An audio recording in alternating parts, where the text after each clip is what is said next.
Here's the Talon Snappit tail rail cover kit. In there's 2 pipe covers and 2 collars that go around those pipe covers. So let's get that open and have a look.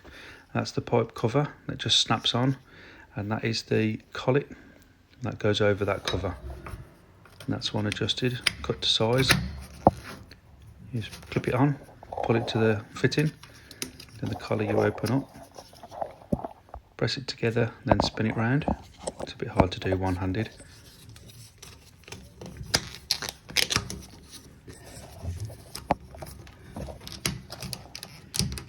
There it is, and how good does that look?